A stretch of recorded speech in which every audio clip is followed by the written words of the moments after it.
everybody, it's So Cyrus at 15 Minutes of Show. Now you know I promised you that we're going to do an excerpt from my book every time we do a show, so here it is. Crenshaw Boulevard. For those of you who live here in LA, you know exactly what I'm talking about, the famous Crenshaw Boulevard. There was a time in Los Angeles when the Watts Towers was alive, vibrant, and the community was all abuzz with information. The sound of music was everywhere. It rang true to all who would listen. I was in touch with a few of my friends, little sis Suzanne. Yee is what I like to call her, because that's what I call her by her last name, and little brother Blake. We call him our WHC, you know, our little white hot chocolate. That's what we call them. So I couldn't get over the fact that their lives, as mine, had taken them away from the pack. Blake had escaped from Texas and little sis from Oakland, all of us coming from different backgrounds, cultural backgrounds, and different perspectives. I always tease her about being more blacker than I felt so cool that I had them in my life. They were young and vigorous and a strong sense of purpose. Sis had a long run in her career with the infamous Nancy Levin, because I knew Sis. I got to meet and hang out around Nancy, who was at the top of the chain in the music industry. If you saw Sis, you saw me, and vice versa. It never once bothered me or them that I was at least 20 years their senior.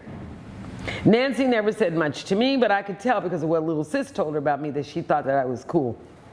She was the baddest one-woman promoter that the labels ever had in the business, and had seen the likes of Warner, Reprise, and Priority Records. Priority was hardcore gangster rap and housed label mates like Ice Cube and Mac 10. Remember Mac 10? They were the first label that I knew of that had plexiglass windows in the lobby. The reason being was because there was always a street fight going on between the rappers on the label. I mean, you had NWA, Ice-T, Jay-Z, Snoop Dogg, Silk Shocker, and West Coast Connection on the same label under EMI distribution. Priority was eventually absorbed by Capitol Records. What the hell did they expect would happen? Okay, till next time, keep that in your hat. Bye. Rolling camera 2. And action. Hey everybody, what's going on? It is, yes, your girl Osiris with 15 Minutes to Show. And you know, we always like to do it live, and we are again in the lovely Nirvana Studios, Hollywood, with my guy Eric. Say hey, shout out, boom boom. And today we have a special guest. Guess what? You know, we always like to keep you something interesting. This woman, let me introduce her, drum roll. Da, da, da, da, da. She is an actress. She is an executive producer, a writer, a musician, a recording artist, and she is the winner of the NAACP Theater Awards. She's also an NAACP winner of a solo show that she does for our wonderful lady forever in our hearts, Miss Dorothy Dandridge. Her name is Wanda Ray Willis, and let's welcome her to our studios today. Hey, Wanda Ray. Hi. Hey, girl, you look how gorgeous she is. So good to see you. You too. Oh, thank you so much. Miss Wanda Ray, how did you, among all the things that you do, and you're doing them all simultaneously because she's badass, how in the world did we land on the subject of turning a solo show on one of my favorite actresses, Miss Dorothy Dandridge? Talk to us about that. Well, first of all, I have to go way back, because when I was little, I was always dancing and singing around the house and putting on shows for my parents' guests. And one of my aunts, Aunt Dora, from New York, she said, Barbara and Alden, you need to take that girl up to Hollywood because she reminds me so much of that Dorothy girl doing that stuff over there. Wow. And I was probably 4, maybe 3 or 4, and from then it was just in my soul to dance and sing and act and put on performances. I would do the solo for my kindergarten graduation ceremony with Miss Woodley in Paget, Bermuda. Wow. Came up, and then solos in the church and solos for different events in Bermuda, and opening for international artists at the Rosebank Theater with great reviews when I got to be a teenager. I, by the way, also opened for Jesse Jackson when he came, and with the huge choir there, I was the solo performer.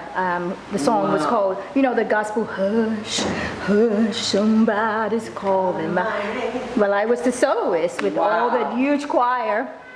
And then when I went away to school, and I still kept with the music and the dancing and performing in New York, etc., and in Baltimore arena players and people like that, and getting newspaper articles and recording. And then when I came to Los Angeles, What happened?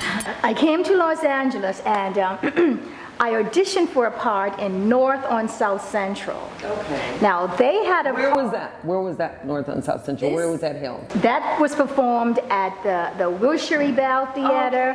They were all over. We performed that for years. So this is back in the 80s. Okay.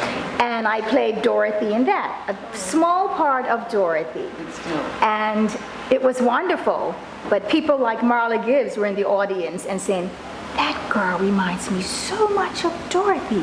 The way her hands and In your expression. yes, and at that point, I hadn't really researched her as much as I've done now to do my own musical. But another good thing I have to mention, Johnny Cochran, after a show, and we went out to meet the audience, he said, "Come to me, Dorothy."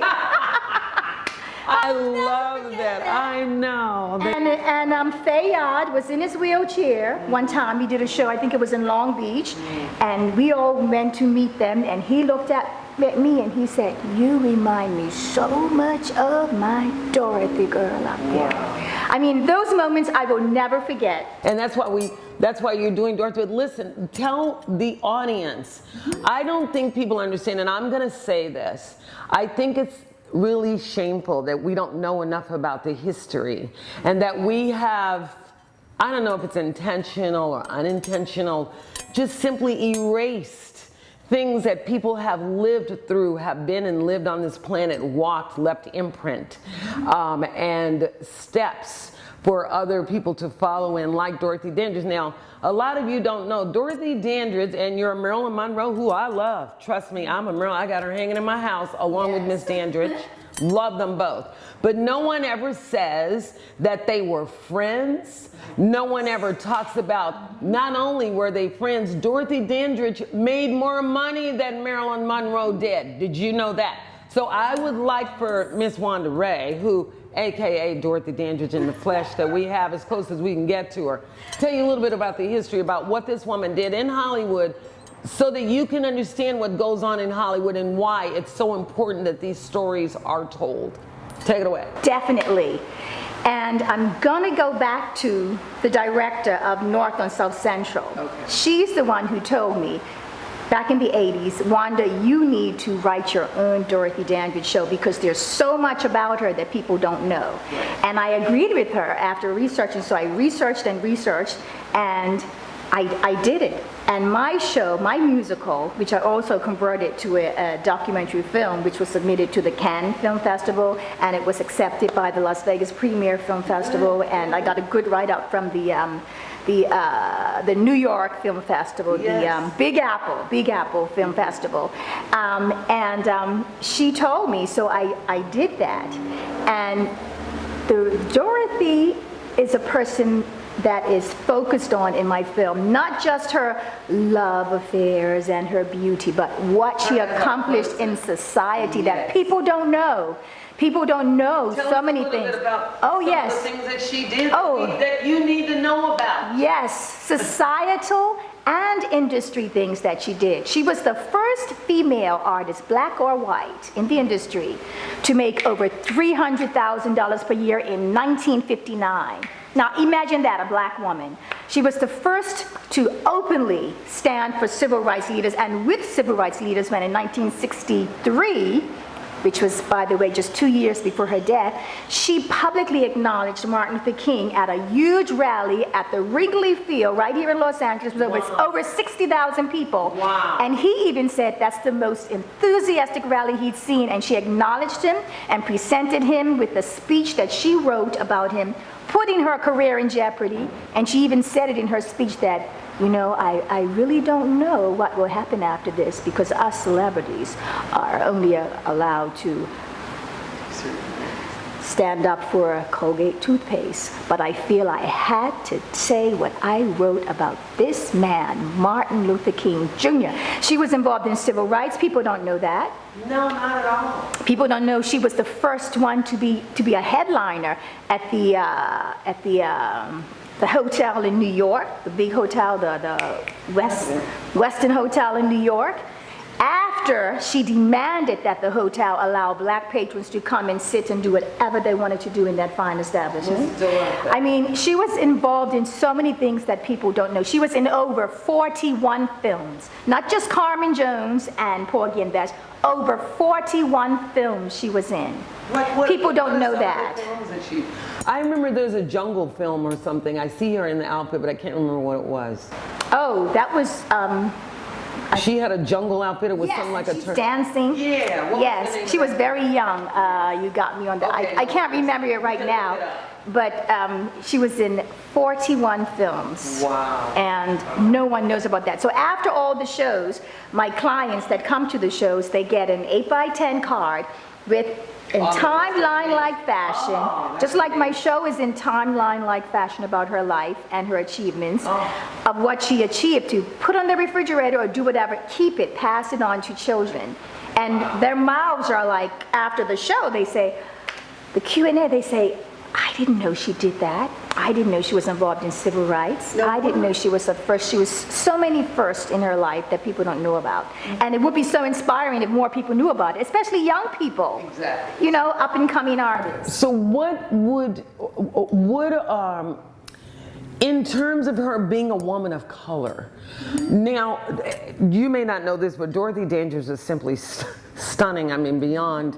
They said that people would drool with her walking down the street. And she also had a deep insecurity because she was a woman of color, although being knowing this to people on the other side of the track, they didn't know what she was. So she had the stigma of being blended and also living on two sides of the track, trying to find love within the industry that, oh, we accept you, you're beautiful and all that, but we don't accept you as an individual. Right. How do we expect people to be healthy and live a normal life under that kind of pressure? How? It was a lot of pressure.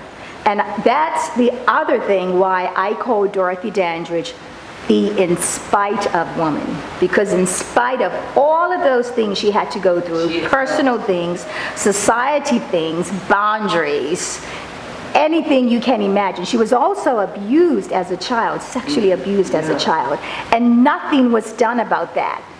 Do you know how detrimental that is to a person's psyche when nothing has been done about something that's so traumatic that happens to you? So she was fighting through that. She was fighting with that as well her whole life.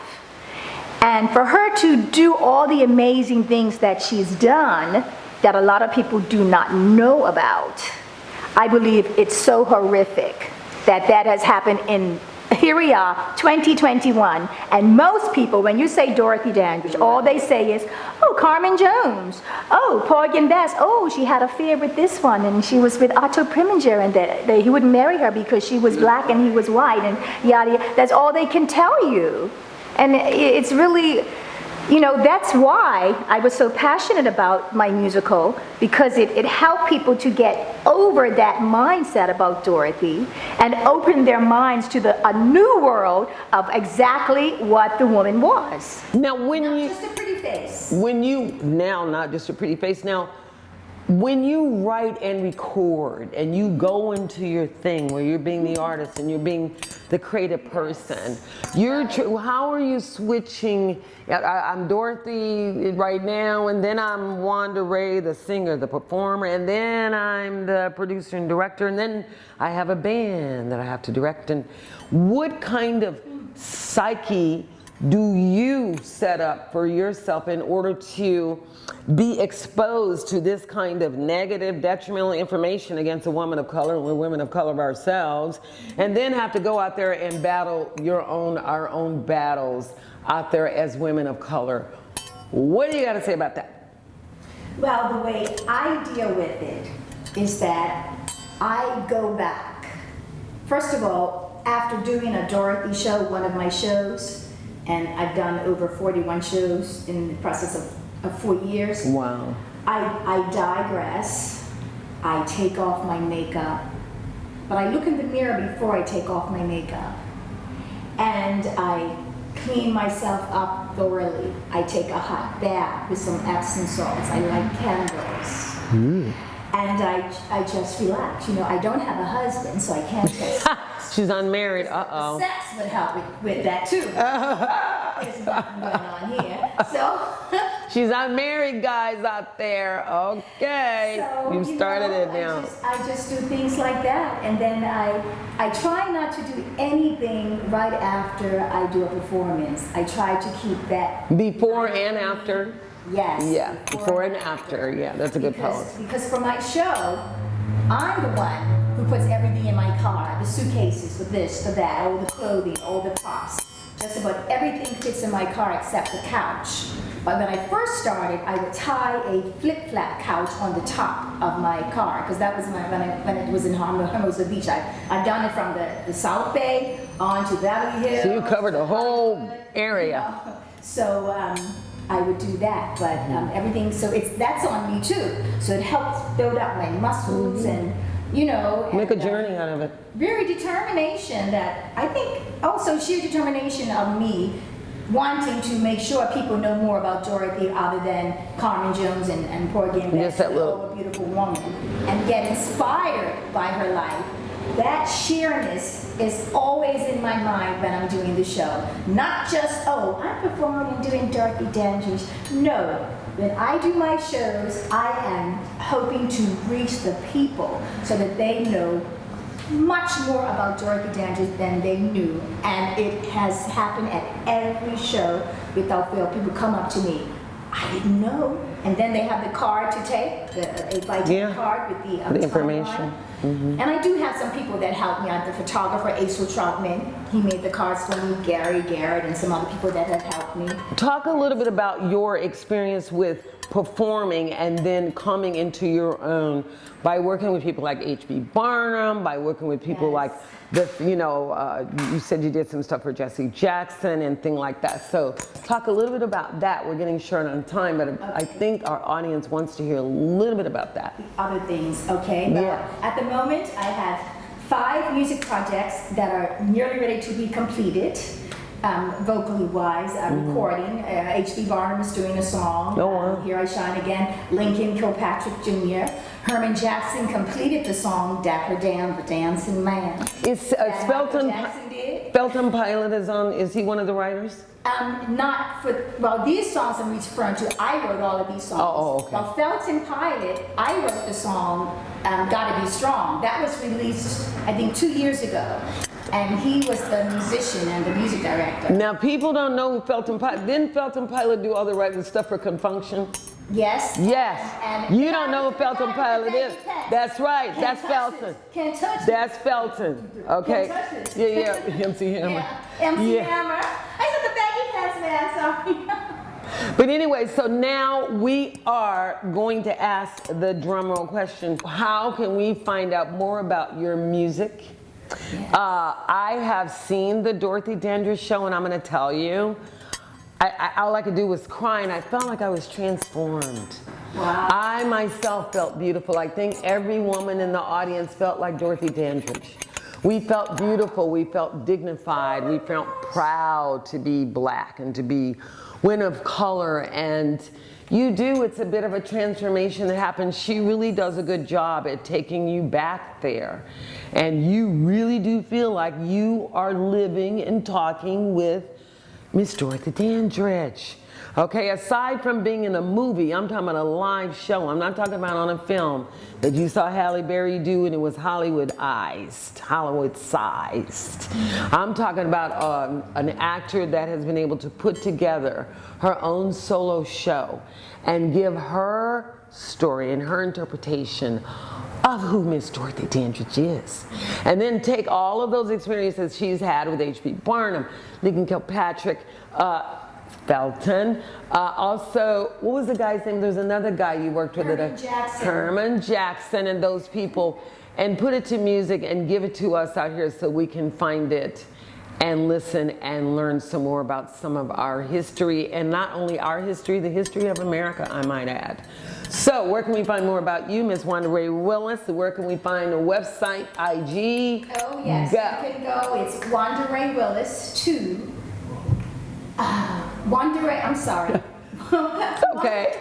My website is WandaRayWillisShinesAgain.com. Okay. You can also go on Amazon, and I have a link there that lists all of my music and things like that. You can also go to YouTube. You can also go to, I have an IPK.